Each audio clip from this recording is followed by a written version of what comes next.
Hello, patrons. It is Tuesday, November 14th, 2017, and this is your Cup of Jones. Good morning, everybody.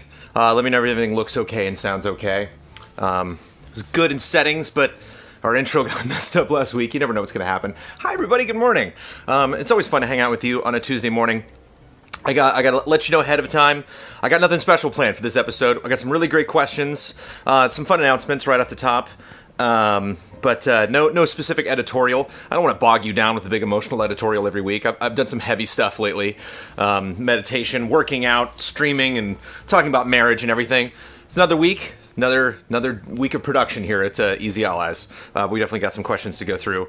But one thing I'm going to try to do moving forward for Cup of Jones is to officially announce our evening group stream. Every Tuesday evening at 6 p.m. we play something as a group. All 9 of us, or as many as possible, get together here in the garage and we play games.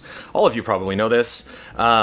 And it always came to my attention after I'd finished Cup of Jones. I'm like, I could announce what game we're playing because we know at that point, and possibly just based on reaction on Patreon and being involved in the vote, you might know as well. But it looks like Super Mario Odyssey is going to win out.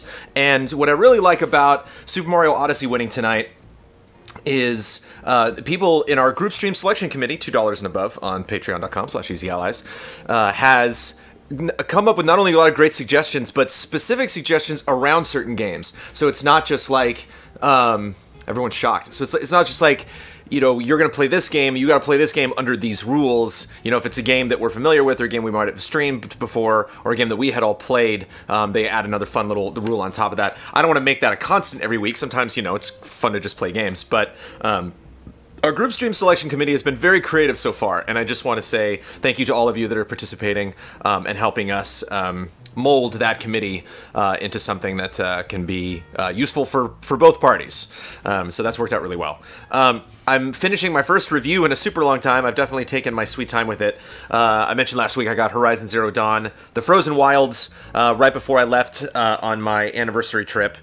So I didn't get to play that over that weekend, and I'm way behind on everybody else dropping. You have probably finished Frozen Wilds and already have your own opinions about it. But I did review the full game. I was thinking about maybe just doing a stream, but I don't do many reviews, and I reviewed Horizon, and Horizon hasn't gotten like a ton of updates since it launched, and so I thought it would be nice to have a little companion piece to the review that I did, and talk about what you can expect from a $20 Horizon Zero Dawn expansion. Fatui mentions in chat that he hasn't even started the original game. Perfect. If that's a game you know you're going to want to spend time with, I think that's the best review I can give that game, because the story was kind of like, it's all right. You know, like, there was nothing really in the story that was like, oh, thank goodness. And I was kind of expecting, they kind of hint in the beginning that like they might get into revealing some things about certain characters, and we didn't really get that far. But if you're playing through the game for the first time and you just head up to that area and do all that stuff, it, you know, gives you more weapons, it increases the level cap, and so for a full playthrough of Horizon is definitely recommended. A little weird going back having finished the game. And the Poor Souls retrospective is being put off, but getting back on that today. So, well, getting back on group stream / podcast today, but starting today after I finish Frozen Wilds. Script is written, VO's done, music's laid out, gameplay I've already started to put into the edit. I just got to finish it up, and it's only like a 4-minute video, so... So thank you for that. I have a wonderful announcement to make. An announcement that you might kind of had sensed was going on beforehand because we couldn't really talk about it, but it is affecting some of the creative output, the planned creative output at Easy Allies. But I am very, very proud to officially announce that Easy Allies is on the 2017 Game Awards jury.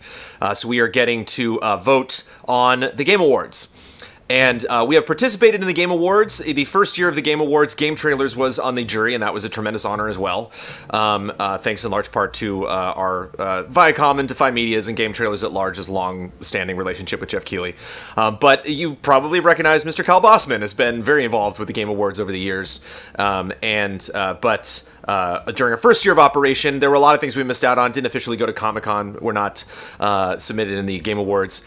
Gotta point out, What's Good Games is also in the jury. They didn't have to skip out a year because those gals are extremely motivated. So, and you need to do the right thing and you need to go to thegameawards.com and you need to vote for Andrea Renee for Trending Gamer. That is not the official Easy Allies position. That is just my take. Big Renee fan. So get out there but really lots of great people voting for Trending Gamer. And what's interesting about Trending Gamer is you get that nom and then you're out. Like, so I was totally expecting to see Danny O'Dwyer back on that list, and I would really like to see him get an award for the amazing stuff that he's doing, but nope. So it's tough. If you get sometimes like, well, it's just nice to be nominated in that category. Like, yeah, you get a nom or a trophy, and that's about it.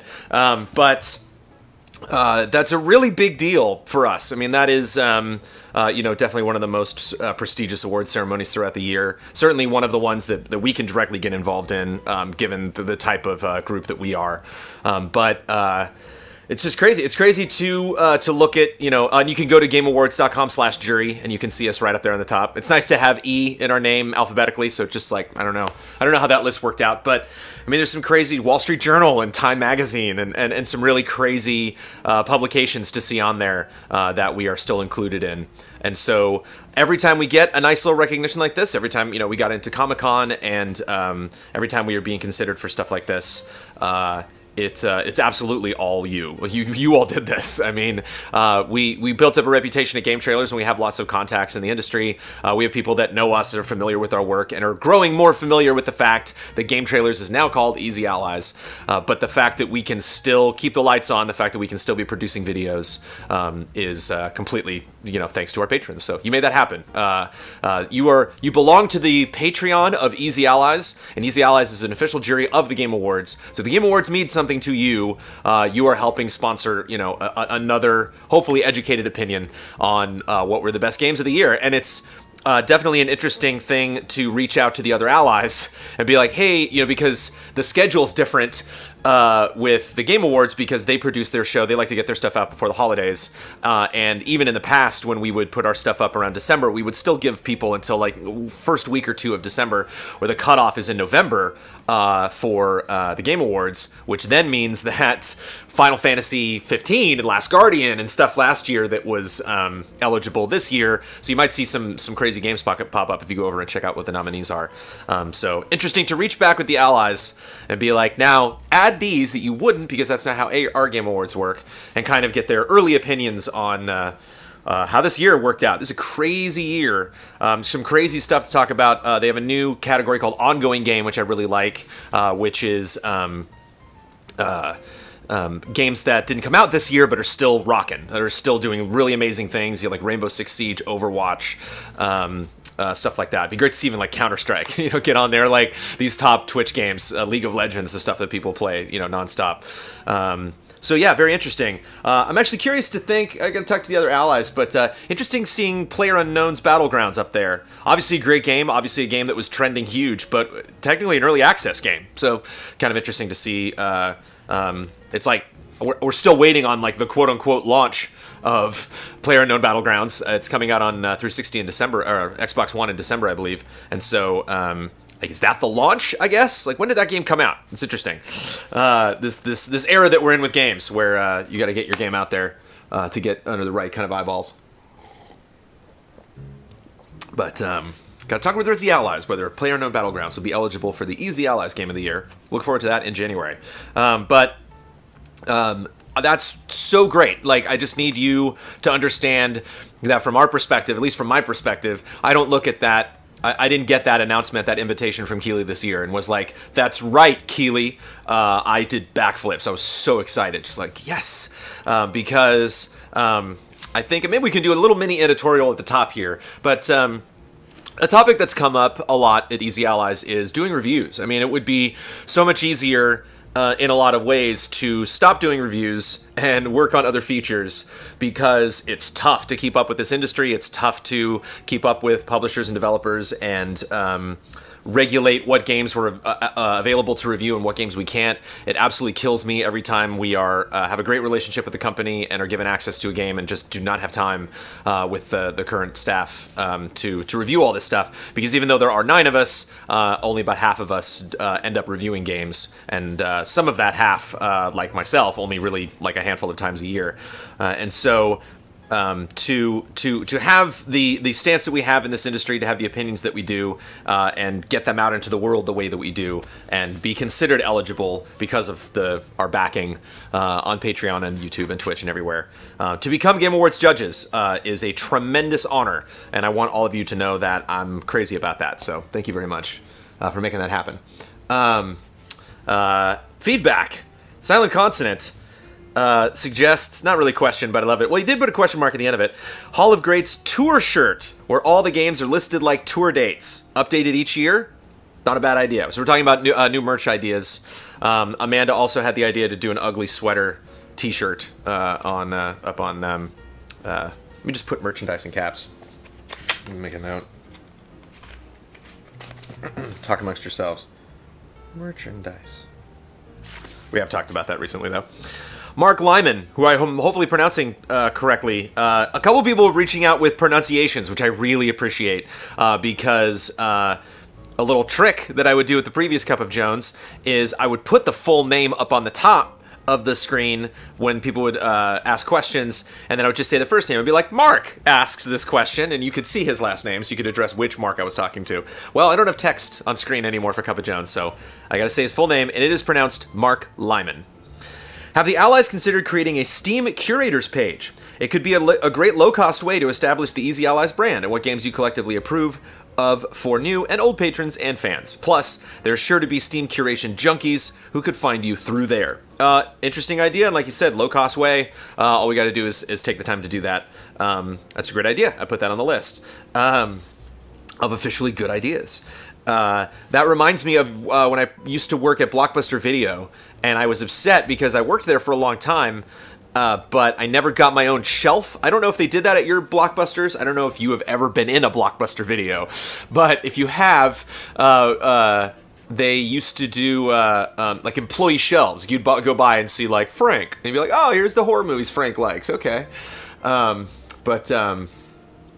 Jones, I talked to you about this last week. I guess that's Bloodworth. I'm sorry, Blood. Out of all the things we're talking about, I forgot that we should do that from Steam Curators. But that reminds me of not getting that my shelf at Checks and Balances with Daniel Bloodworth live on Cup of Jones. That I never got my shelf at Blockbuster. But yeah, that's an easy thing that we could do. We should bring that up. What's Blockbuster? Yeah, we should bring that up with the rest of the Allies. So now, if Blood brought that up and I didn't immediately call to action there, and Mark Lyman is dropping in, clearly that's something that needs to get done as soon as possible. Ray Smith, as a big Disney fan, have you been on their cruise line yet? I have never been on a cruise. Well, kinda. I've been lucky enough to have gone on it a few times and loved it. If not, Dream Disney Cruise for you? I'm not sure what that means. Dream Disney Cruise, I don't know if you're asking me to describe my Dream Disney Cruise, or if that would be my dream cruise. Yeah, cruises would be great. Cruises are a little scary because, like, you're trapped. It's like a really long plane flight. You know, like, I've heard so many potential horror stories about cruises.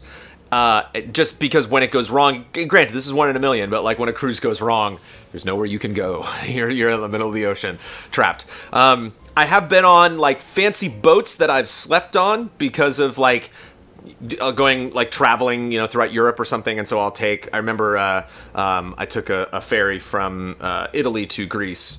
That was like kind of cruise-ish, yeah, I've heard some really great things. The one thing that I've heard about Disney cruises that I really dug was a friend of mine once said that they had there are restaurants in certain cities that are exclusive to the cruise line. So if you live in that city, you can't, or at least there's some nights where you can't get a table at that restaurant because it's like, no, we got the cruise coming in, and so we got to cater to people that are on the cruise.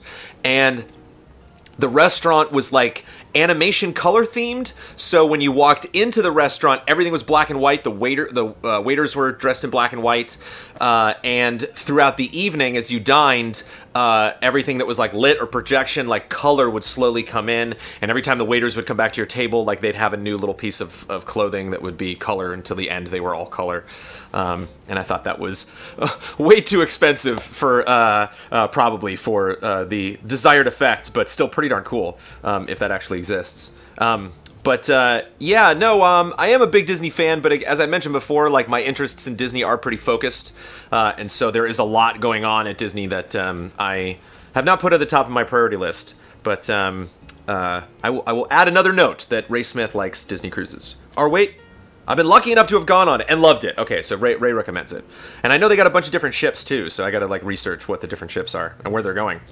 Brian Denu, I'm still sore over Mass Effect Andromeda. Mass Effect is my favorite franchise of last generation, and Andromeda is easily my most anticipated game of this year. And yet, even in a year where so many amazing games were released, Mass Effect not only fell short of our collective expectations, but it seems to have single-handedly imploded the franchise, vaporizing any chance of a new installment or sadly a remaster anytime soon. I'm mainly looking for a place to share my gripes, but my question is this. Has there ever been a franchise that you have greatly anticipated only to play it and be disappointed? Has there ever been a franchise game?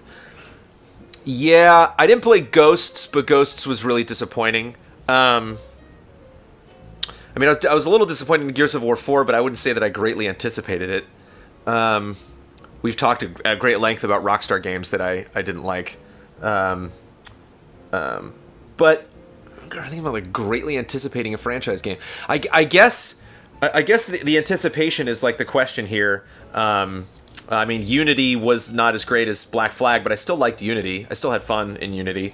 A lot of times I don't really commit to franchise games. It's just a question of time. It's not. There's something that I am interested in, but maybe I'm not necessarily disappointed after doing a full playthrough of it, but am disappointed going into it that like, yeah, this isn't really the thing I'm gonna want to have take up most of my time. But those are all kind of wishy-washy answers. I'll give you, I think Assassin's Creed, I think is the one franchise. Like Call of Duty has had ups and downs. Advanced Warfare was kind of weird in parts, but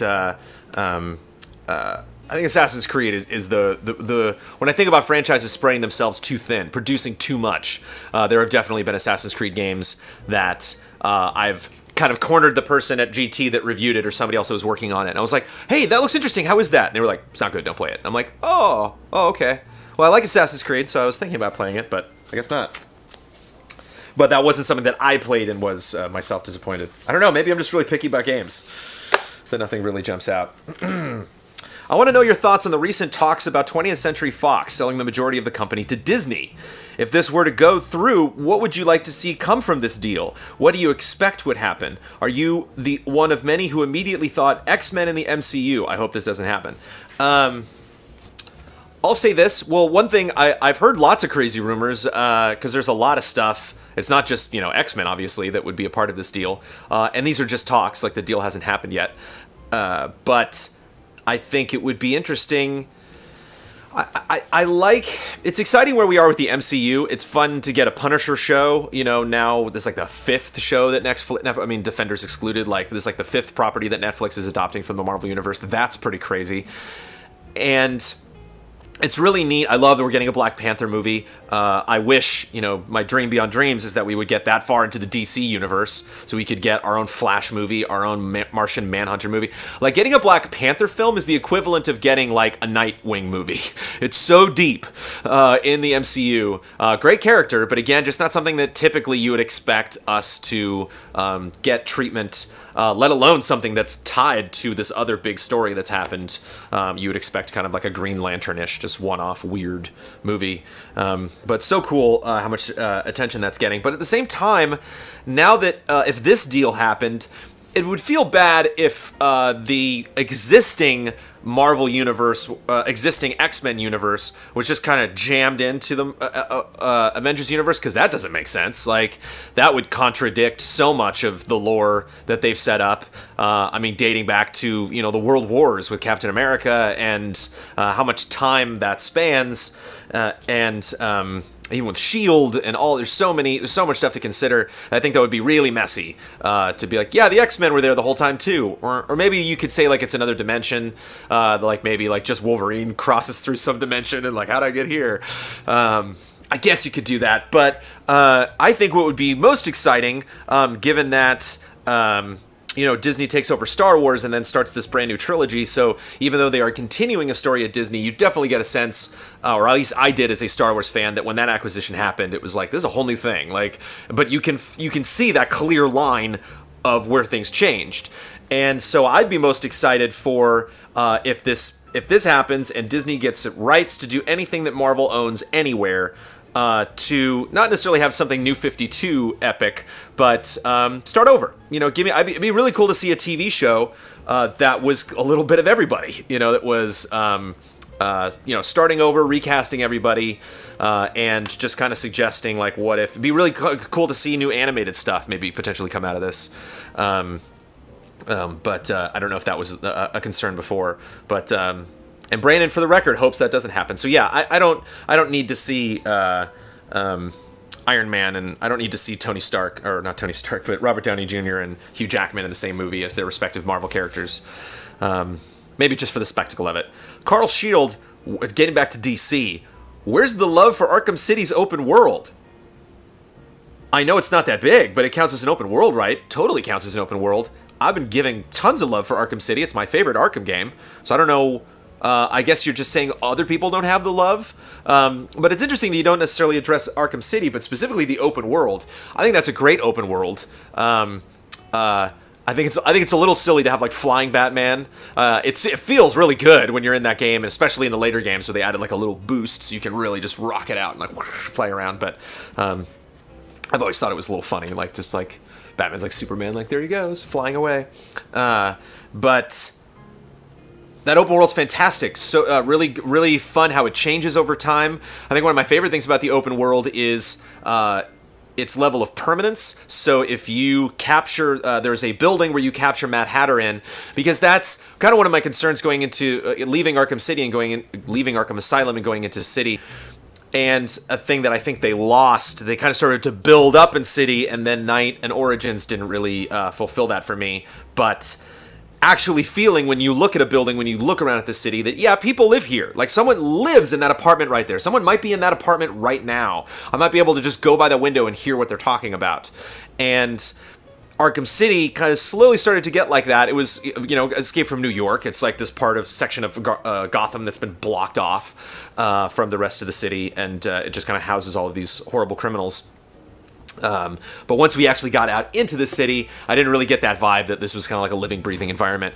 And one thing that that contributed to that in Arkham City is when you take out the Mad Hatter, he's still in his building. So you can still go back to the building where you took out the Mad Hatter, and I think you put him in a cage. There's some character, might be the Riddler, there's some character that you put in a cage, and you can constantly go back to throughout the movie, and they'll yell at you like, ah, get me out of here, like every time you go see him. And so again, that permanence, like that idea that if I was to go by that building, it's like, I remember that building. And there's so many buildings in the later Arkham games where it's like, it's cool, you know, it's a neat looking design, and there's a subway train that goes by it and a fun billboard on top, but like that building means nothing to me because I don't know anybody that lives there or whatever. I remember playing Superman Returns, and there was no iconography. There was the Daily Planet and a statue. That was it. There were like, Superman didn't live anywhere, Lois Lane didn't live anywhere. There was nothing. Nothing had a sign on it. Like, it was a very, very, very boring city.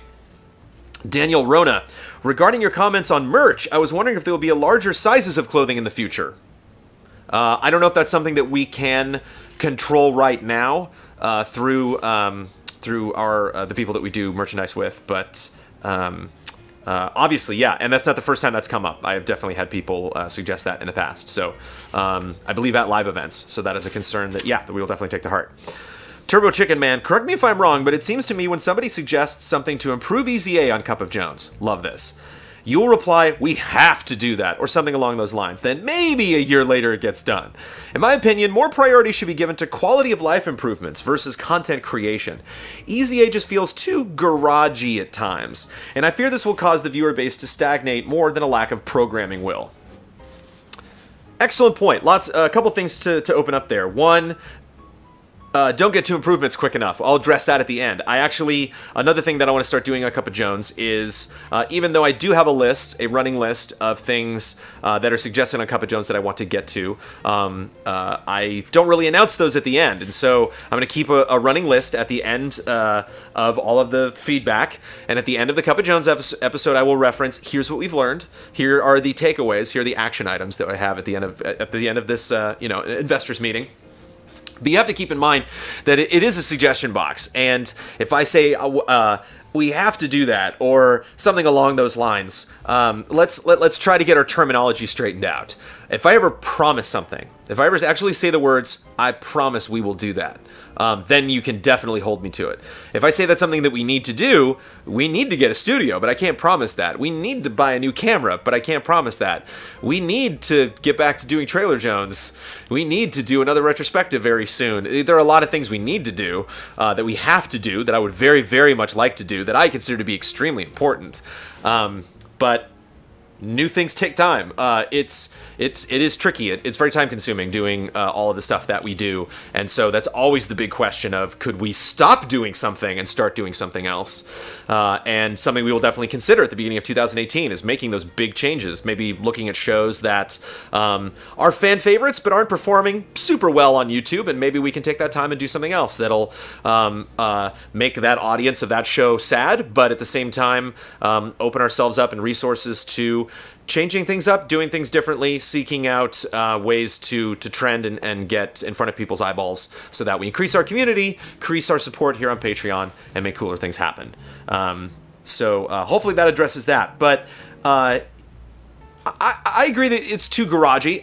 Garagey is a general term, so I would love Turbo Chicken Man if you would. Turbo Chicken Man is in Cup of Jones pretty much every week. So thank you for your ongoing comments and concerns. But I'm curious to drill down a little bit more into that and really figure out what you mean by garagey, because there's one element of garagey that I definitely want to improve, and another element of garagey that I think just kind of comes with the territory. The garaginess that I want to improve, of course, is the unexpected stuff that we could easily fix. Me clicking the intro last week and it not going, and I think that was just a matter of clicking the buttons and testing stuff before I launch, the stream every Tuesday morning. I do audio tests every time to make sure everything is synced up. Hopefully these have been pretty uniform. Hopefully I haven't really had any major technical goofs. But I really want to do away with forgetful things. Standing in front of the mic flag, being really far away from the mic so you can't hear us, like getting in close when we're actually saying things specifically. I understand I'm kind of far away from this mic right now, but streamlining our stuff. You watching our stuff and not having, we've had some producer issues. I remember during Easy Livin', we kind of dumped some stuff on Kyle, and Kyle kind of exploded at a couple parts, being like, why am I the only one planning this stuff? And so that can happen sometimes. And so those are very easy things that we can just get kind of swept up in the pre-production of something, and once we actually get going, we can forget a couple things, and we can have some speed bumps and some rocky starts to stuff. And so that can definitely feel garagey, kind of like when you think about a garage band, those crew that just hasn't quite made it yet in the way you want them to, is not really selling out big stadiums yet, and hasn't really grabbed that brass ring.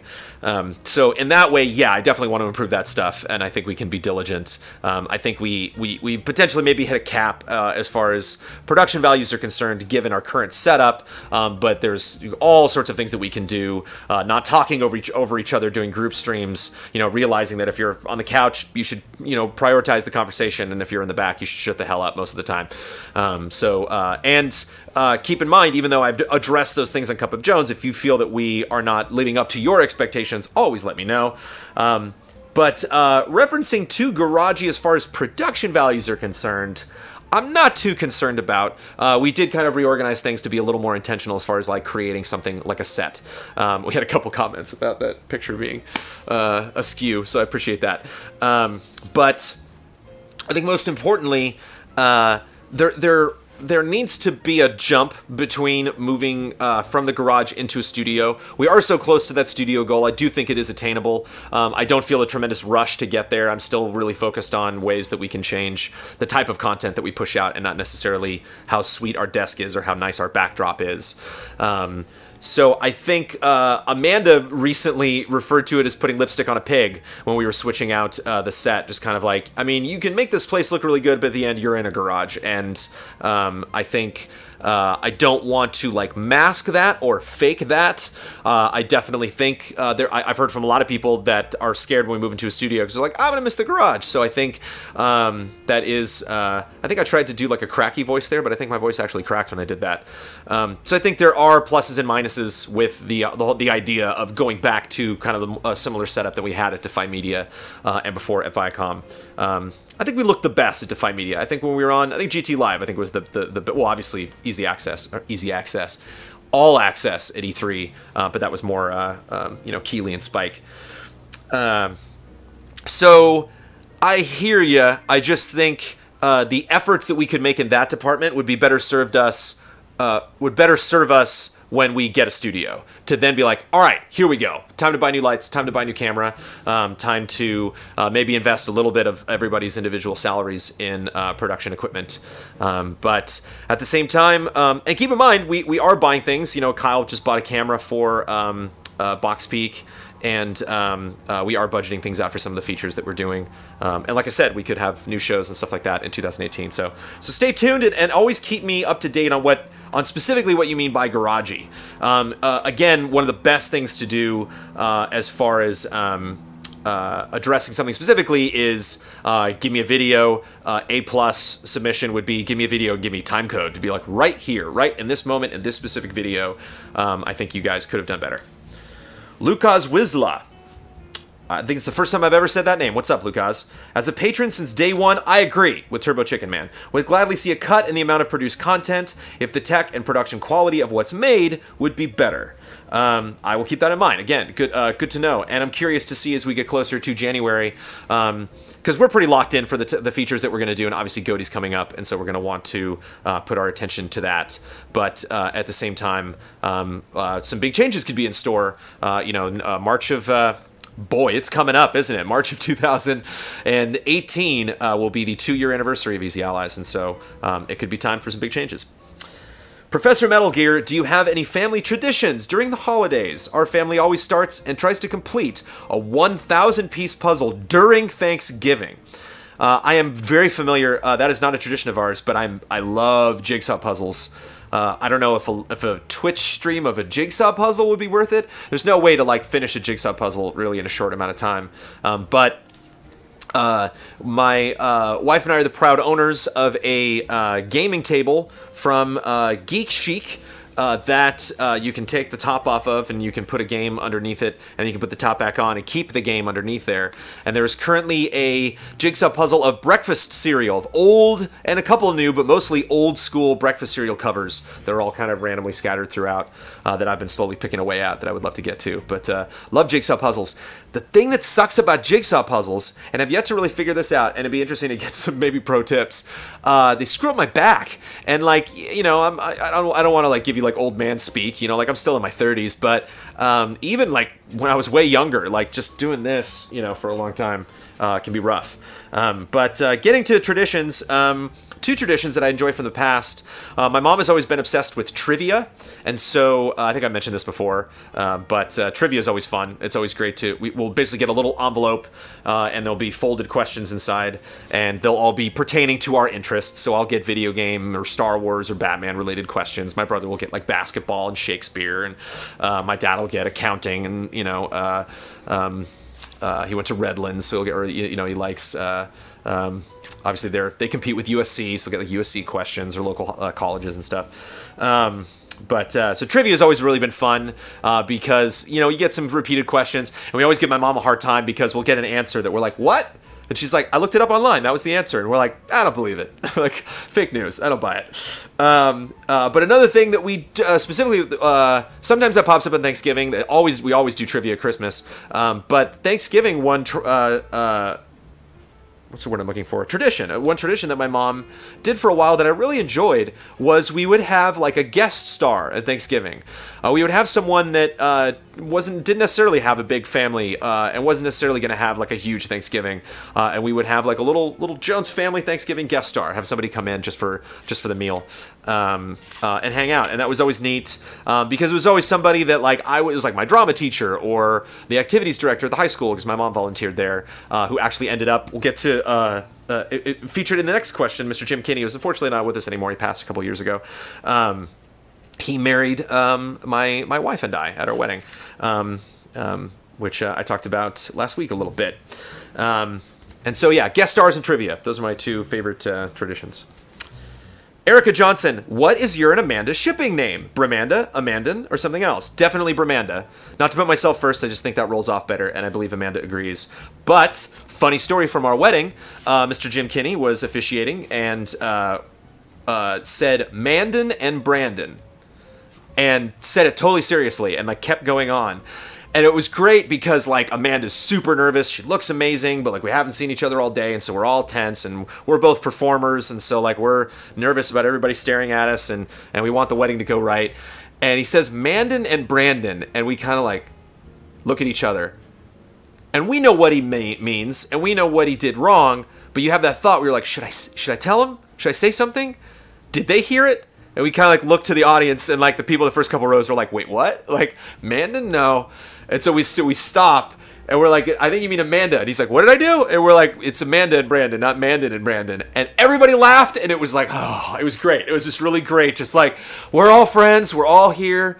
Because the one thing I did not prepare for my wedding was, because I think if you're in a chapel or you're in a room that has like a straight line right down the line going up to the altar, then you enter the door and you're already in line. Where I came in, I got married outdoors, and so I came in from like, if you're like sitting watching the ceremony, I came in from like over there, and you could see me way before I got there. So I'm like walking up, and I could see all these people, you know, like, and I'm just like, hi, and I can't really talk to them, or like, I don't know, I don't know like the right attitude to have as a wedding. I guess people can be playful and like spark up conversations and stuff, but like I'm with my mom and I'm all dressed up, so like I want to like be professional, and so you're just kind of walking in, like looking at everybody, and everybody's looking at you and smiling and taking pictures, and they're so proud, and you're really happy. But I got this huge walk, so I get like walk past them and then take a left and then go down the aisle.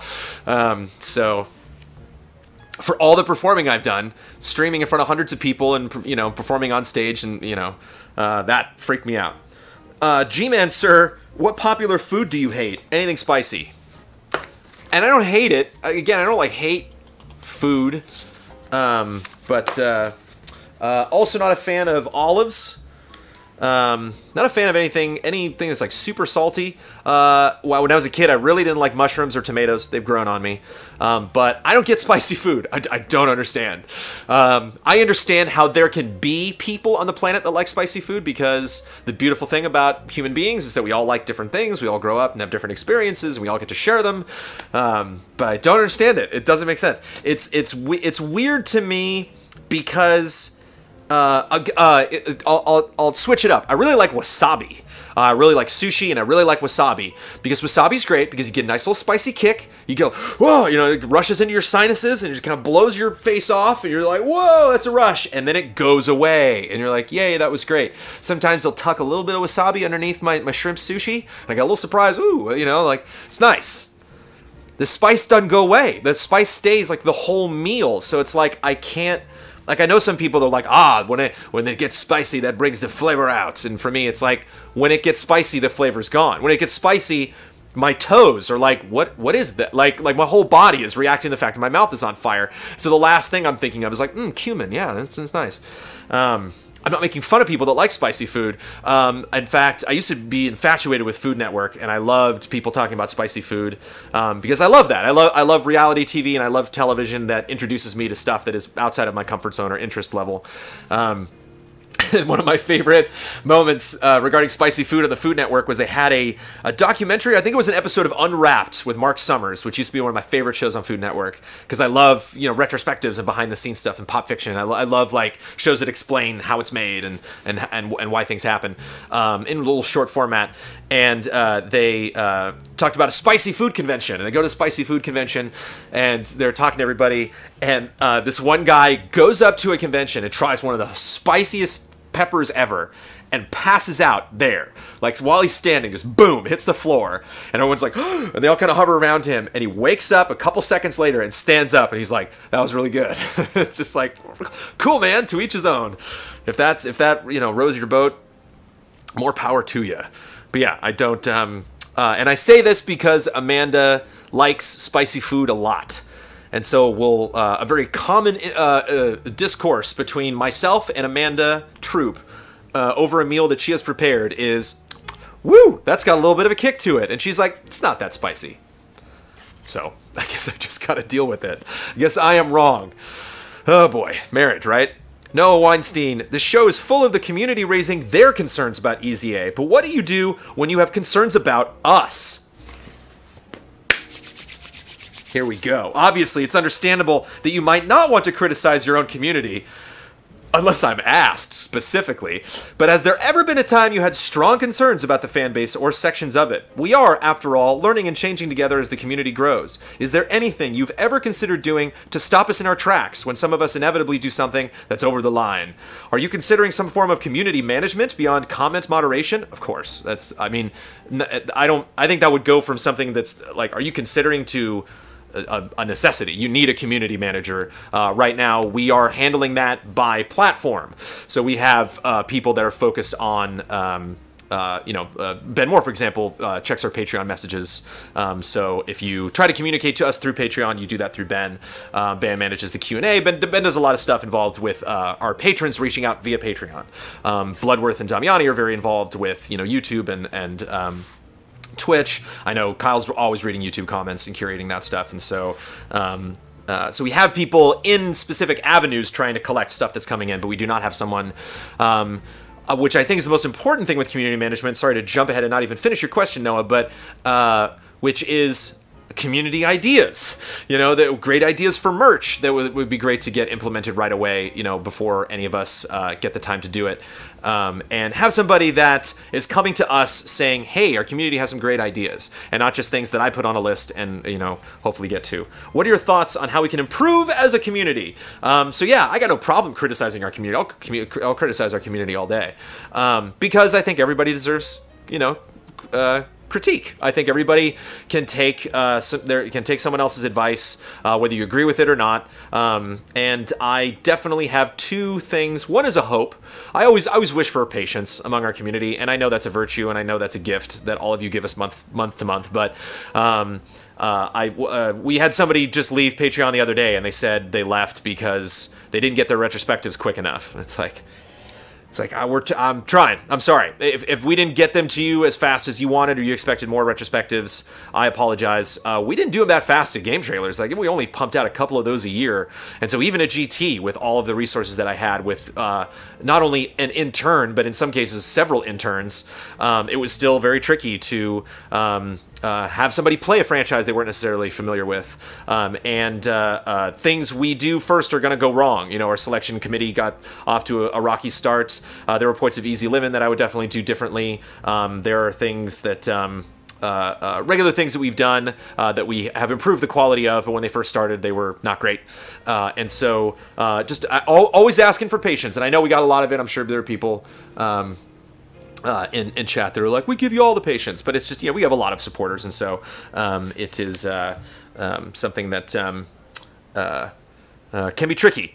And I think more than anything, I think the one time, and I feel comfortable in saying this, I'm not really necessarily calling out names. I think potentially all y'all been guilty of this at some time or another.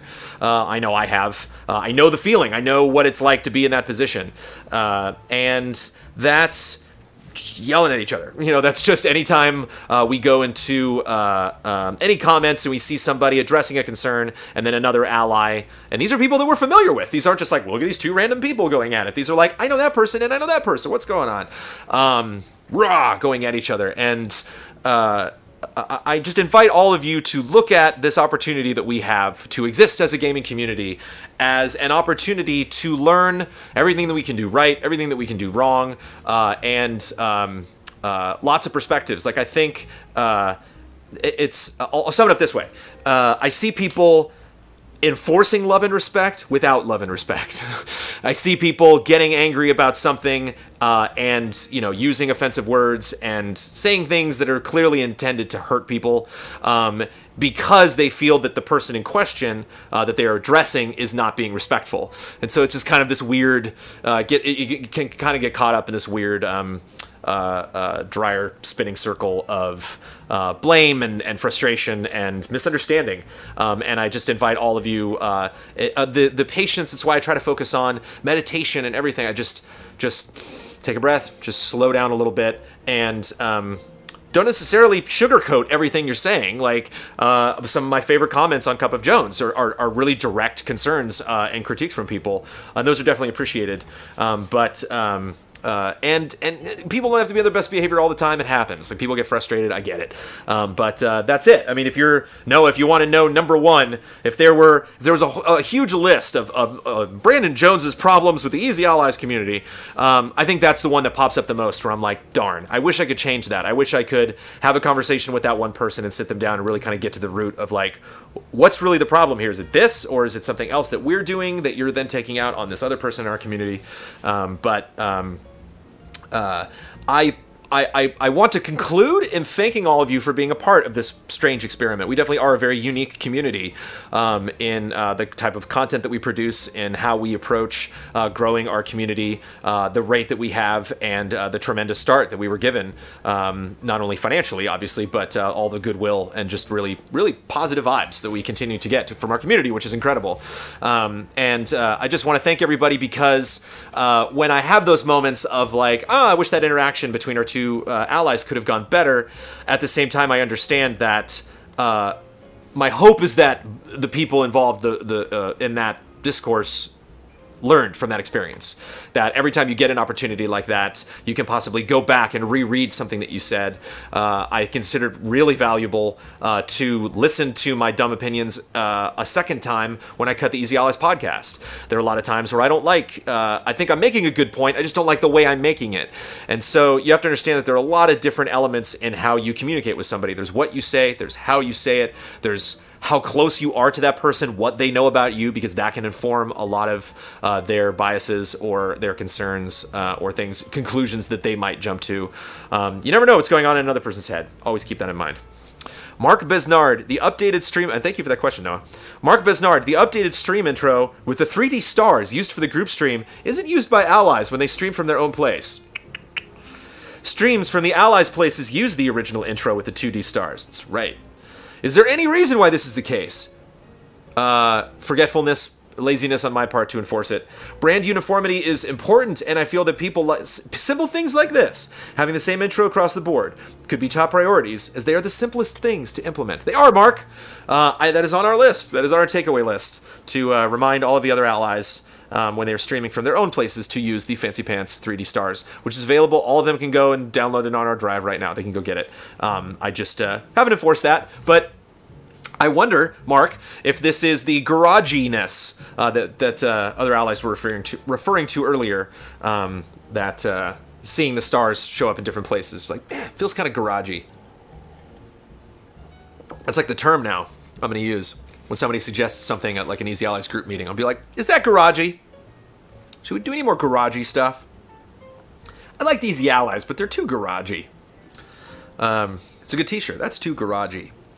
Joseph LaRussa, you asked, I didn't ask earlier because it just arrived, but I bought the anxiety book you recommended for my girlfriend and actually started reading it myself and saw that there is a Don't Sweat the Small Stuff series.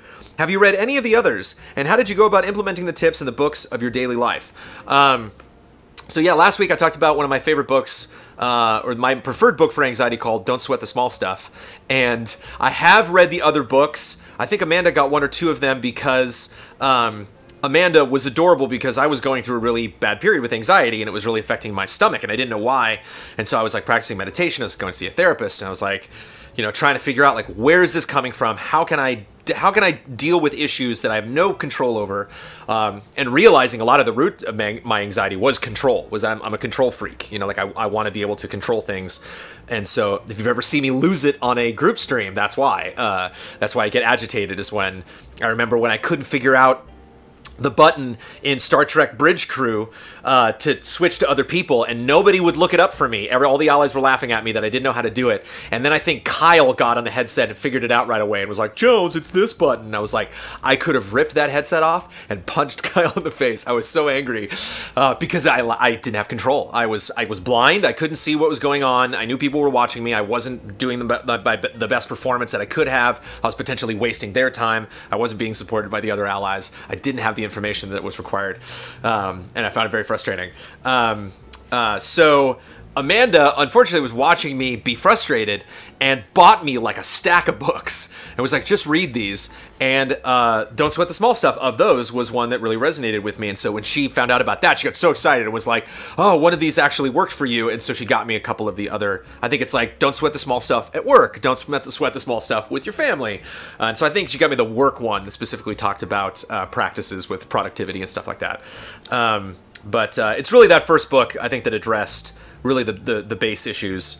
How did you go about implementing the tips in the books in your daily life? I think the reason why Don't Sweat the Small Stuff, and they aren't a sponsor. I'm not like selling this book. Unfortunately, the author's passed away, which was kind of weird, getting really emotionally attached to this author and then looking on the back and being like, oh, he's been dead for 10 years. Thank you, sir. Thank you for passing along some goodwill that has really helped me in my life. But I think the reason why Don't Sweat the Small Stuff connected to me is I don't like homework. One of the happiest days of my life is when I graduated from college, because I'm never taking a class ever again, and I don't think I have. I was like, no one can ever educate me ever again. Woo! And a lot of my education since has been really, trying to get his hands on with as much stuff as possible. And so I don't really react well to like, well, let me live my life this way. I'll write down a list of how to live. I know some people, dedicate themselves to that, and that works out really well for them. But why this book worked was I didn't necessarily go about implementing every tip. The chapters in Don't Sweat the Small Stuff are very small, and so I would finish a chapter and be like, interesting, next. That's an interesting issue. I don't really have that. That doesn't really come up. One suggestion that he made was get up at like 5 a.m. He's like, get up really early. Give yourself like an hour in the morning when everyone's asleep. It'll make your whole day better.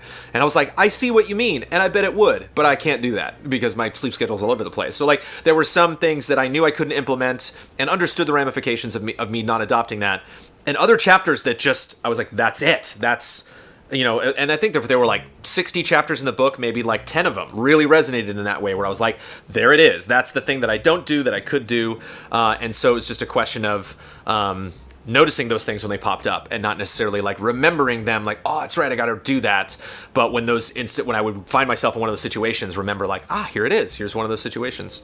Like an example of something that doesn't stress me out that's really weird because anxiety affects everybody in different ways. Traffic. I've gotten like over traffic. Traffic doesn't really bother me because when I get in traffic, I'm in traffic. What am I going to do? If I'm on the freeway and everything slows down and I can't go further, oh well, I guess I'm just here. I just stay in my lane. I'm not like, I got to change lanes. And it's so funny to see people, on the freeway, on the 405, just like zigzagging like through really slow traffic. And then 30 minutes later, you're right next to them, because that's traffic. It's just, the traffic is slow because people are coming in. So like if someone like goes into another lane, you're looking at traffic right there. That's what happened. That person had to slow down to let that person in. So yeah, I just kind of zone out and I'll listen to a good podcast and I'm just like, all right, I'll just sit here and enjoy traffic. But that's weird. I can imagine if you're like, I hate traffic. I bet there's some situation that I get put in that drives me absolutely crazy that wouldn't bother you at all. Beaten Down Brian. I have to point out the humor in that on last week's Cup of Jones, you were talking about wanting Easy A to do a debate-style show based around games someday, and then saying you don't want to show GOATY debates on this episode. Pick a side, Jones. Beaten Down Brian, a very vocal ally. I was being silly here, but there is a distinction, and I want to identify it. If we did a debate-style show, that would be kind of like Settle It. That would be between two specific allies, so no one else could participate. It would just be two, so it wouldn't be this just kind of like cacophony of opinions, like Opinion Yell. It should be called a cacophony of opinions. We were bold and kept the original name of Opinion Yell. Check that out if you haven't already. That worked. That came out really well. But when you're talking about GOATY debates, there's less structure. You have all of the allies in one room now. And so it's a little more loosey-goosey. It wouldn't be as formatted. Again, if you're doing a debate show, you're talking about a very specific thing, which is Ocarina of Time, or is Link to the Past, or whatever. I don't even follow it that closely anymore. But like, just you get Damiani and Bossman on podiums, and you have them yell at each other. There's your show. But even though the last couple of years we've tried to like organize the group streams, like it's still, we know each other and we know how to like get at each other. And I think that's the reason, I think that's the difference, because people are like, yeah, we want to see that fight, you know, we want to see that blood spilled. And it's different because if we debate something online that we know we can be playful about, that we know we can debate and be honest and rant and get loud and get angry and get frustrated, but when the cameras roll, we're fine. It's sometimes you can see when we have group streams and stuff like that, we'll stop a conversation because we can tell, okay, this is going to start getting into an area where we might say something that we regret. We might say something that's a little more pointed, a little more frustrated. And I think that's it. I think it's the regret. I think it's saying something, it's less like, oh, you wouldn't like seeing us that way. We don't want you to see that. It's real simple. It's like we might say something that we regret and then later we're like, well, great. Now everyone's going to see that, and now they're going to be like, well, you said in the game, it's like, don't take my opinion from that as canon, because I was fighting for my life in there. I really wanted that to win, best shooter, whatever, and I might have said some things that were out of line. So yeah. So again, if the cameras were rolling, it would be a whole. It wouldn't be it wouldn't be the actual thing. It'd be a different thing. So that thing you're telling to watch, it would have to be the kind of thing where we did it, and then someone later was like, some leprechaun in the corner was like, haha, I recorded it and I'm putting it up to YouTube. That's the only way you would get that genuine thing. Because if we were all kind of standing there and had the camera on, we would pause a lot more and pick our words more carefully. Parasite Paladin, since the advertising rush, but I'm sure I'll get more requests for that anyway. Parasite Paladin, since the advertising rush of Resident Evil 7 is long over, I love this question. How do you now feel about the song Aunt Rhody? Evil Within actually had a really silly song. But I won't cry for yesterday. There's an ordinary world. They had a little girl sing it, so it's like, oh, it sounds all creepy and like poignant. And I was so happy when I finished Evil Within 2. It was such a great game and a great ride. And when it was over, I was really just kind of kicking back listening to that song. And I would, Duran Duran, yeah. And I would kind of go back and forth between being like, yeah, this is a good song, and man, that was a creepy game, and that was really cool, to being like, covers are silly. It's tough to cover a song and put it in a video game or a movie, because it's potentially very silly. I think that's kind of the remnants of the 90s. I think in the 90s, people really made movies that would like lean super heavy on a song. You know, where like in The Matrix, like an action sequence would start and it'd be like, cue the jukebox, and like they'd all do the action sequence to that song. And like now it's a little more integrated. Now, you know, people are a little more subtle about it. When you have something like Guardians of the Galaxy, like you don't hear a song play out the whole song. You'll hear like a little snippet of it, and it might actually have a little, you know, fun audio mixing in the beginning and the end. You know, Stranger Things does that a lot with 80s music. They put like an echo when it cuts to another scene, or like they just do fun things with the music and not just like song. Yeah, Aunt Rhody is a song I haven't heard in a long time. I think the major thing that disappointed me about Aunt Rhody was it was selected.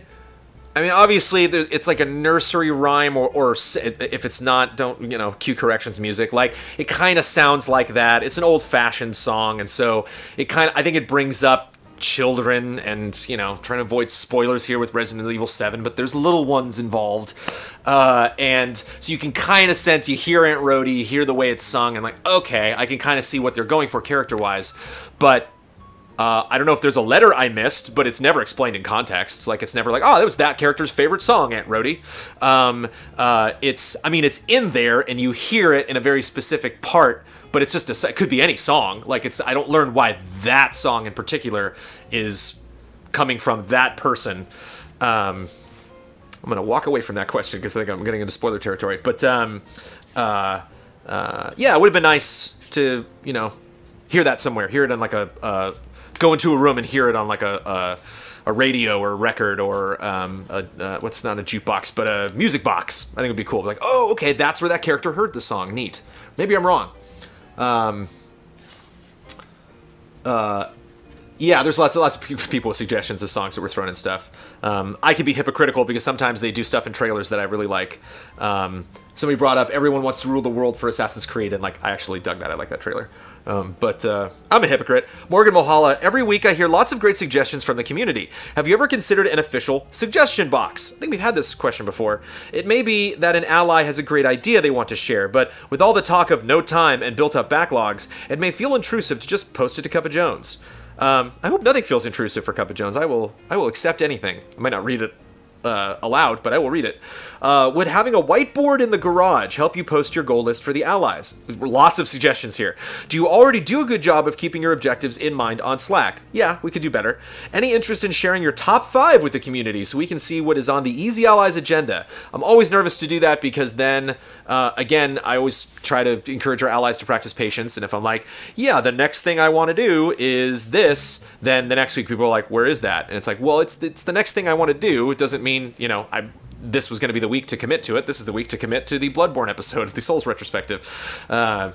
But yes, there's definitely a top list of things that we are doing. The game show we talked about, the debate show or something. So we can put that in the top 5. Trailer Jones obviously is in the top 5 because it's our next tier that we were at briefly that we want to get back to. Would having a whiteboard in the garage help you post your goal list for the allies? We have Slack, and so I think Slack helps a lot in prioritizing stuff. Through Slack, we definitely know what is the most important thing that we should be doing at any given moment. But I think maybe that would work for a studio. I don't know about the garage because the guys are rarely here, so they would see that once a week. But if we have a studio and they streamed more from the studio, and so we could put reminders and stuff like that. One thing that I think would be great that we definitely need to do is have a whiteboard by the PC where any kind of relevant information for the delays that we put into XSplit or account names and stuff like that we can put up there.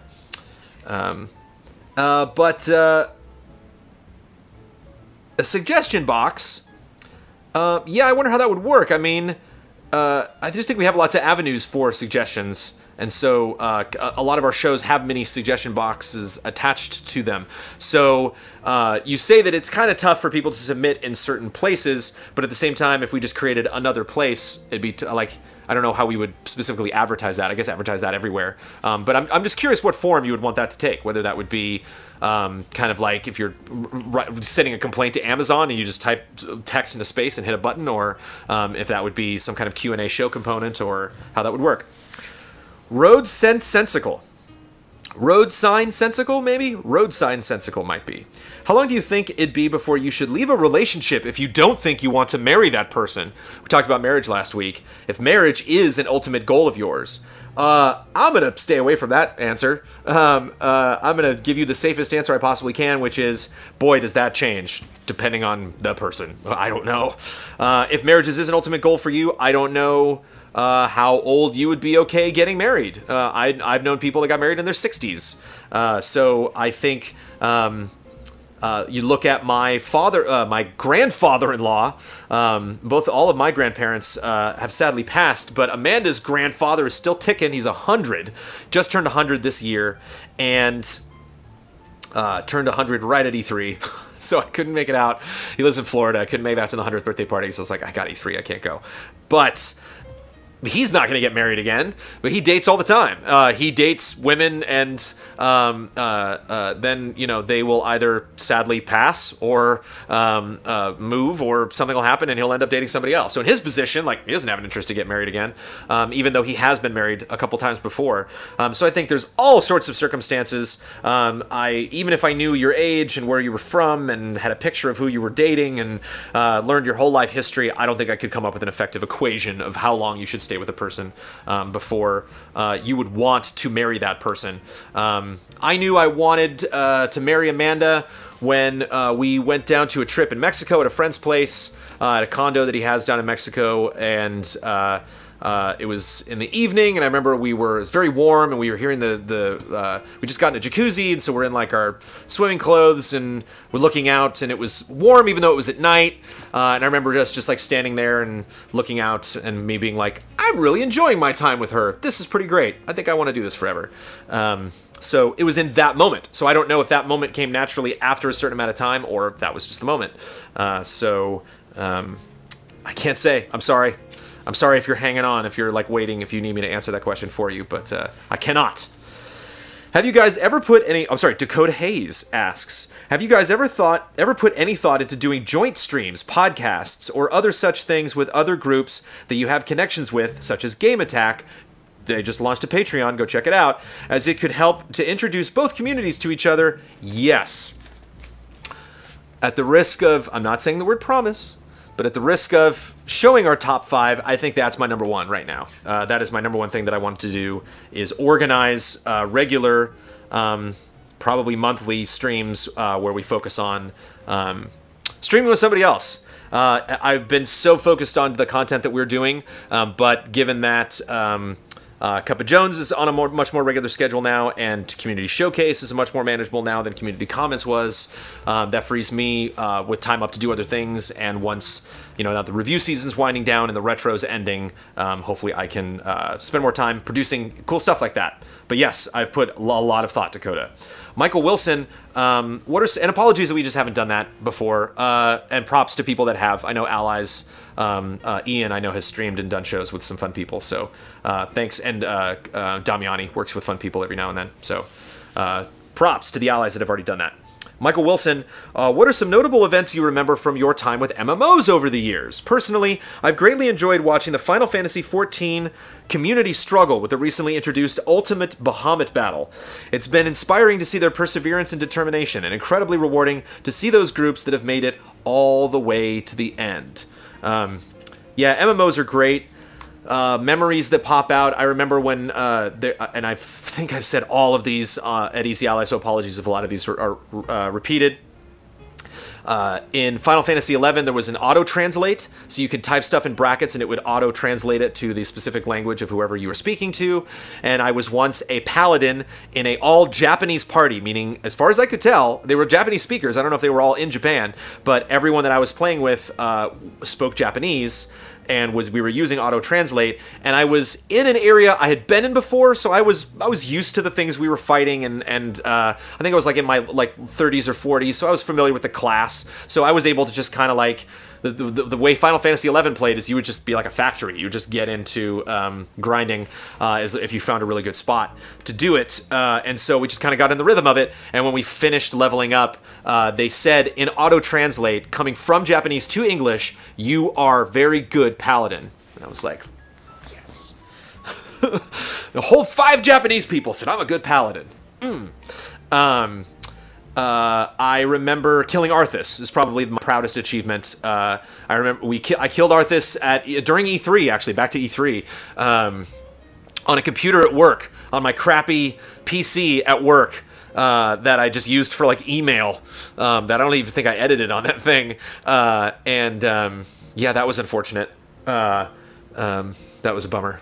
That I'd played on my computer at home with my giant monitor for so many weeks and weeks and weeks and weeks trying to kill Arthas. And then I could tell we did an attempt and we got really close. And I remember everyone was like, "Okay, everybody take a break. Everybody go get a Coke or something.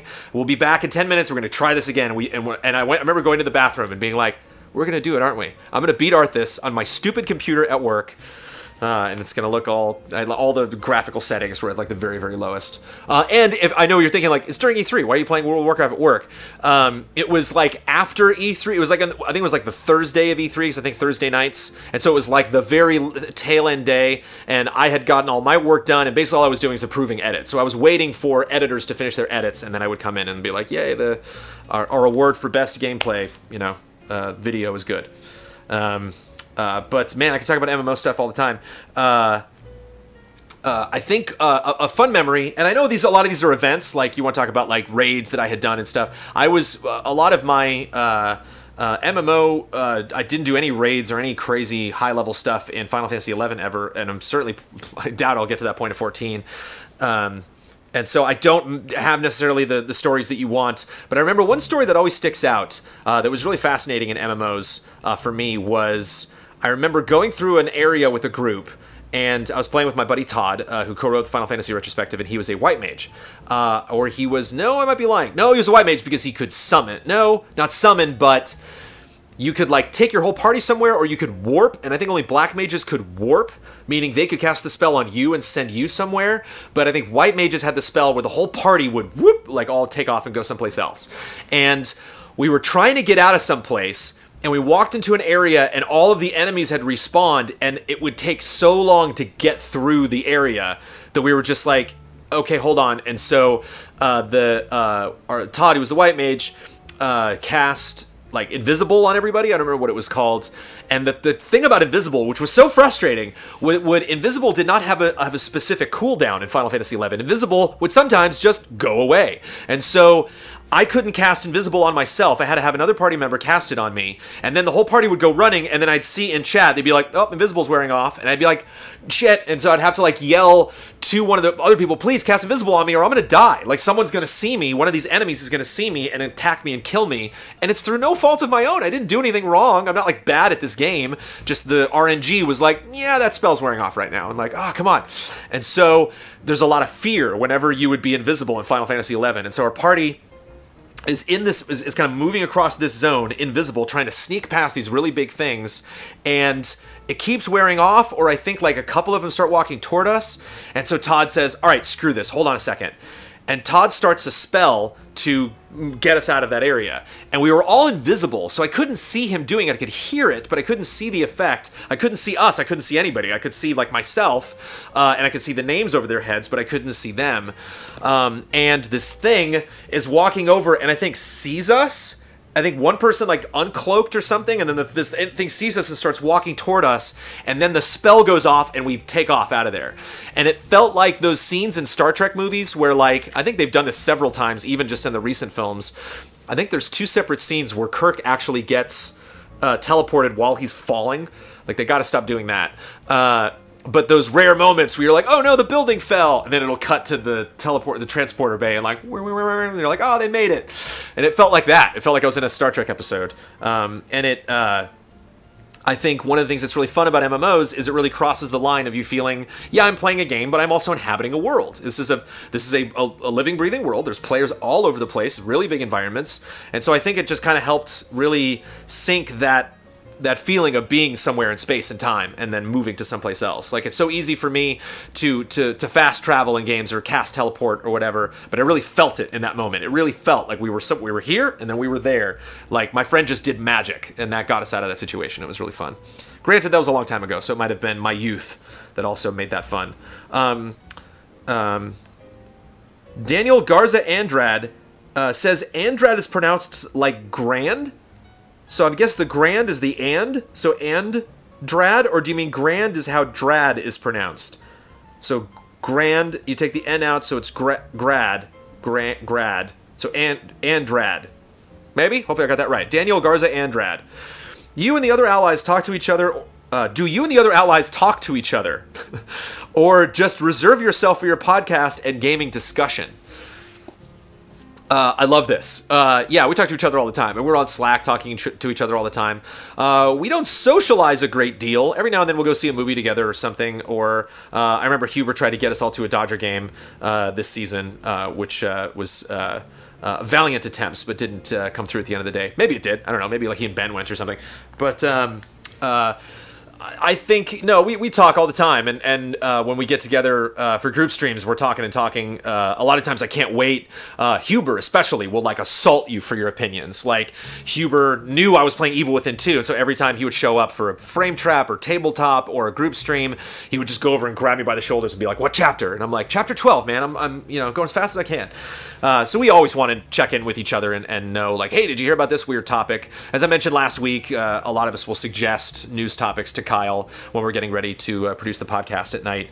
I think the only instance where this will come up is somebody will start talking about something right before we're going to shoot a podcast. I mean, like, right before. Desk is shot up, camera's ready, mic's ready, and somebody's like, well, you know what I think about microtransactions? And we're just like, save it, because in this instance, right before we're going to record, you will spoil it. Like, we'll have to repeat again. I remember there was that one Frame Trap episode that we completely lost, and so we had to do it again, and Ben wisely kind of moved the conversation in a different direction because he didn't want, like, a recycled episode.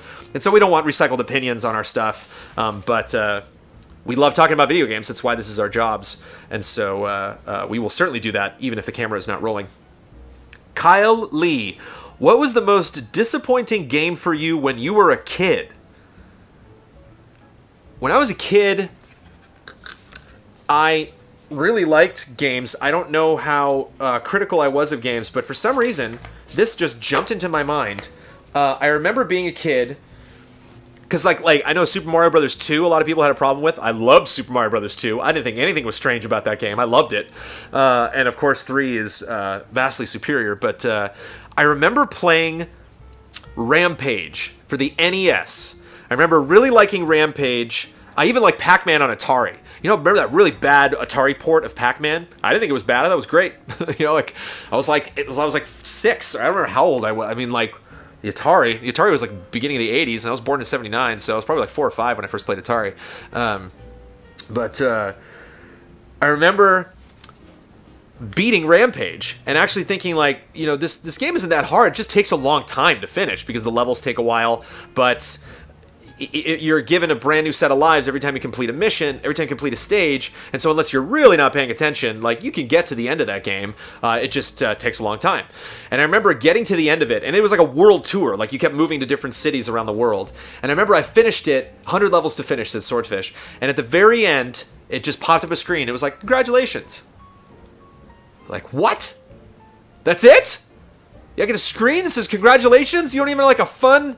You have all this character in the game, like when he like grabs a person that's like tastes bad, he puts it in his mouth, it's like, and spits it out, like, oh, that person tasted bad. Or like if they're on a building, when it falls, they'll like fall down. There was such a like really fun animation, especially in the arcade version, but that's still translated to the NES version. And then the ending is no character at all. No personality, no art, no, like, at least draw a picture of the monsters, like, celebrating. It literally was just a blank screen that said, congratulations. And I was like, what? So I remember that was one of my first, the beginnings of my, hopefully, long-standing career of critiquing video games. Rampage. Gotta make it right. Gotta go play Rampage again. I would love a new Rampage. I don't know if a new Rampage could sell very well, but it'd be great on Switch. Sebastian Hall, what's your relationship to quiche? Love quiche. Quiche is fantastic. I think it's great. I love quiche and lasagna and meatloaf. I love food you can just like attack. You know, I love food you just get your fork and your knife, you just chop everything up. You know, I like food that like doesn't have to be neat.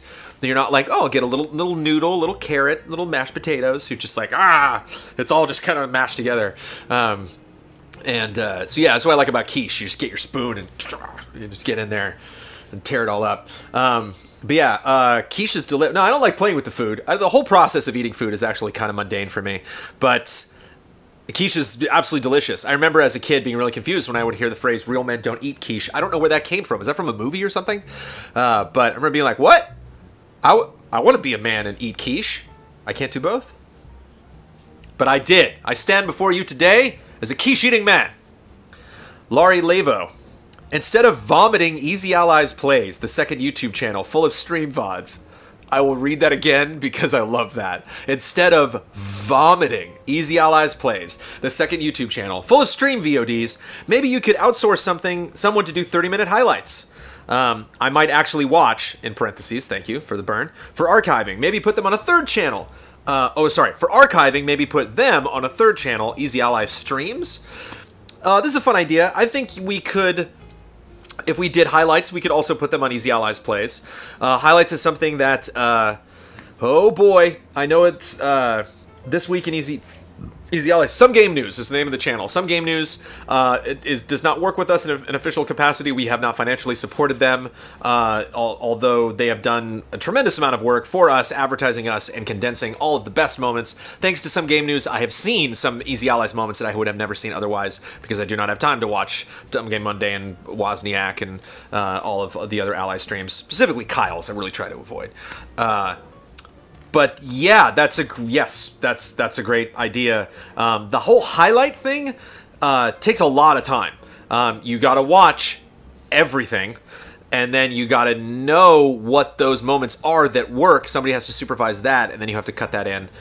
So that actually takes a long time. I'm very surprised that Some Game News was able to commit the time that they did to working on that. And so that's why we appreciate that so much. But yeah, that would be a great idea. And again, might be something that would be worth it. It might be have people be willing to check out our streams more. Even the 30-minute highlights. Oh, so 30-minute highlights, you don't mean take a 2-hour stream and cut it down to 30 minutes. You mean 30 minutes highlights of everything. Yeah, there's potential ways we could do it. Tim Strothman, have you ever played other big Star Wars mobile... Oh, I'm sorry. Have you ever played the other big Star Wars mobile game, Force Arena? There's several big Star Wars mobile games. I saw a recommendation for it last week on Extra Credits and tried it for a few matches. It's an interesting mix of 1v1, 2v2 MOBA with CCG and Clash of Clans style mechanics. It's not Clash of Clans, I mean kind of Clash of Clans, but mostly Clash Royale? Is that what it's called? The other game that Supercell makes that I tried for a little bit, and I tried Force Arena. Actually, my buddies that I'm gonna go see episode 8 with, that I've been longtime friends, the people that wrote Star Wars the Musical that I was in, they love Force Arena and tried to get me into it, and it's a game I enjoy, but not a game that I can see myself committing to day after day after day. But I've stressed this before. You know me in multiplayer games where you're just kind of like beating your head against a wall and progressing only with the intent of beating another live player, or at least beating another logged in player. I kind of like an even mix of a lot of different experiences. So again, why it's not my cup of tea, but I do enjoy it. Force Arena, it's kind of like Clash Royale. I think it's somebody... Did Blood say something else in chat? Oh no, I'm not far from a Blood critique. Yeah, check that out. And what's the other? Let me actually get my phone. There's another Star Wars game that's fun. If you like Star Wars tower defense, there's a fun Star Wars tower defense game that I wish I put more time into that I might have already deleted. It's Galactic Domination, Galactic something. It says Star Wars GD on there. Hold on, I'm booting it up right now. Galactic Defense. Galactic Defense. Check it out. That was fun.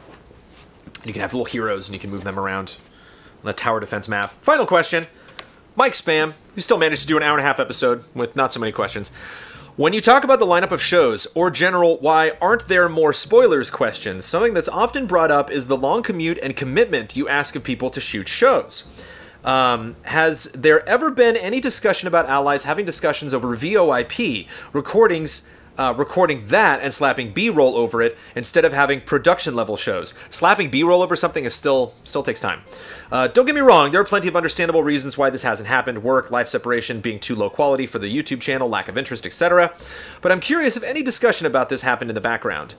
Yeah, this is always... I mean, we stream from home, so there is an element of that. We do the Q&A, which we all chime in. Also, Trailer Jones is done this way. This was basically Trailer Jones. Was me getting the boys, hopping in the booth, but getting them to record their own audio by themselves at home, and then throwing all that in. And that worked for Trailer Jones because the conversations were only like 5 minutes. So even though I had to take their dialogue, my dialogue, take like the thing I was saying, the thing Bloodworth was saying, and the thing Kyle was saying, put them on top of each other, sync them up, edit the video to kind of like be timely, compared to what we're talking about. Was still only about 5 minutes, so that would still only take like maybe 30 minutes to an hour to cut, and then I could spit those out.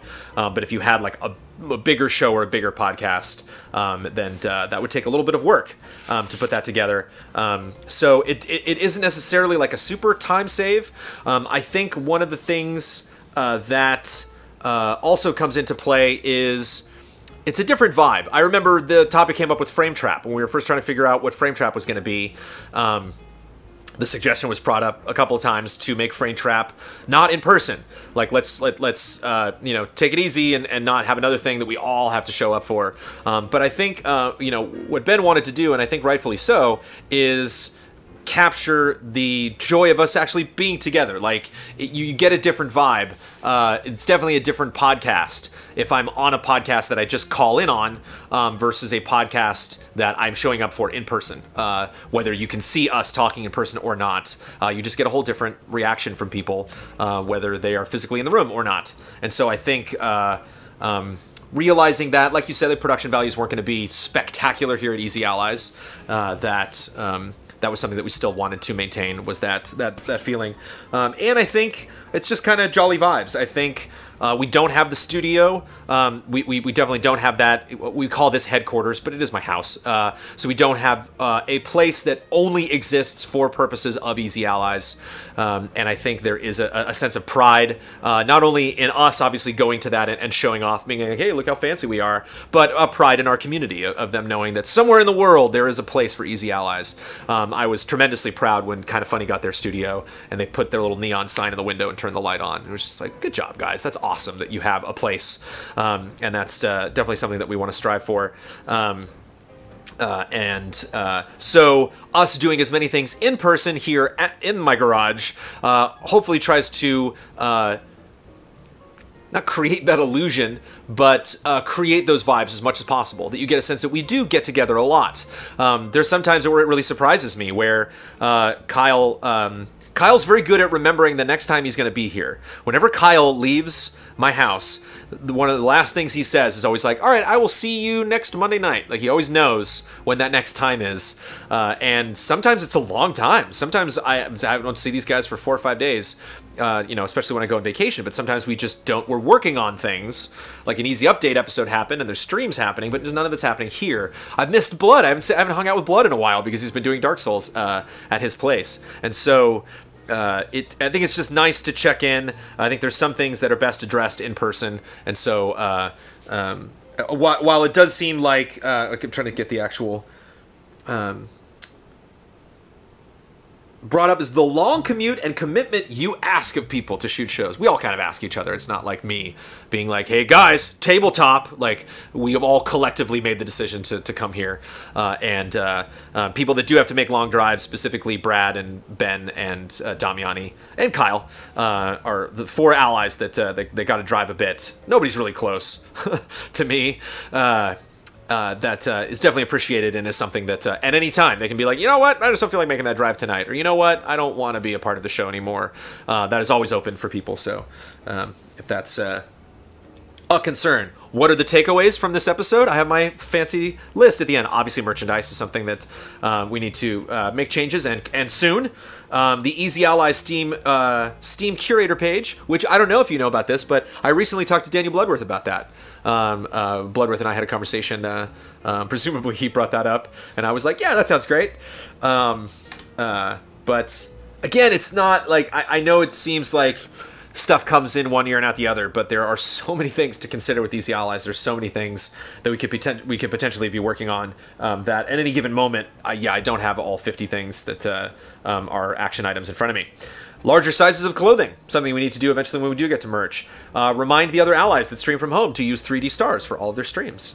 And the potential idea that I will not commit to, but I will admit is a good idea, is to have a Hall of Greats tour shirt that we update whenever we add new games to the Hall of Greats. And it'd be a good conversation starter. It'd be funny to wear that shirt to like a convention and have people, I mean, not us, but have people, our fans, go up and be like, that's it? It's the only great games? And you're like, no, see, it's Easy Allies. And they're like, why isn't Half-Life 2 on there? And they're like, well, Brandon suggested it, but they didn't. It's a long story. So yeah, don't want to get you in fights or anything over a Hall of Greats shirt. Yeah, that reminds me of, to wrap up on Star Wars, that reminds me of one of my favorite shirts, the Cy Snoodles and the Max Rebo Band shirt, that on the back has all the planets that they go to, and Alderaan is crossed off. That is... Oh, no, it's over there. This has been Your Cup of Jones. Again, I'm not doing an official editorial today. Just a basic episode. Still an hour and a half.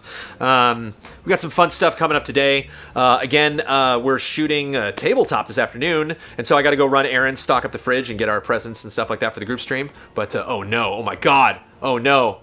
He's gonna be quiet though. You can't be quiet. You can't stroll up in the back window. Dude, I'm wrapping up, man. You gotta come in now. Brad, you gotta come in now. Brad, Brad Ellis is here, everybody. And know that Brad Ellis backed away. Brad Ellis wanted to come to the back window to let me know he was here, to troll me, but then didn't want me to mention that he was here. He knows the consequences. He knows what he's getting into. Oh, it's the back door. Oh, it might be happening. This is the front door. It's the front door. Well, yeah, I was gonna... back door now. I was gonna be quiet. This is it, baby. I'm wrapping up right now. I'm literally, right. I'm really cheersing the crowd. You can just come in. I got trapped. With we're setting a bad precedent now because Amanda guest starred on the last Cup of Jones, and now we get Brad this week. So no, I am no guest. this may be something, but Did we move the time? Are we doing? No, I'm just early. Or are you just thinking As hang out? always, on time. We were just talking about, what do you think of this language? When you talk about the lineup of shows or general, why there aren't more spoilers questions, something that's often brought up is the long commute and commitment you ask of people to shoot shows.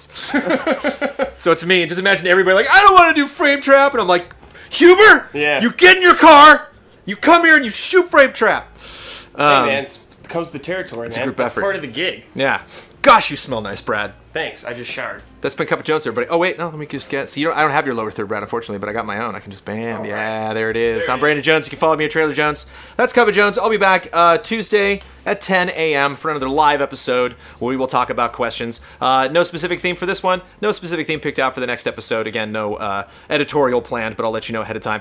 Right before I left, Amanda's like, "You should do a Sophie episode," and it's like, "Oh, I will." Yeah, that's And it's coming. I'm not. Yeah, today is not the day to do that. We will no, that's we will correct. get to the Sophie episode, and many more fun editorials. But thanks for watching, everybody. Have a wonderful week. We'll see you tonight on twitch.tv/EasyAllies, 6 p.m. Pacific time, creating a Sonic Forces character, Oh my God. listening to 3 raps about nutrition, Oh, I'd love to hear their and then, nutrition oh, facts. baby. Me and Brandon will just be judging the whole time. Oh, it's going to be good. How many calories? Yep. Because we're betting champs here in the room, so it's a Correct. whole it's a divisiveness creating within Easy Allies that it's not preferable, but Ian and Brad and I are on a different tier. Quite frankly, it's just how it goes for 2017, and then completing a bunch of fun challenges in Super Mario Odyssey. It'll be a good time. Thanks for watching, everybody. See you later.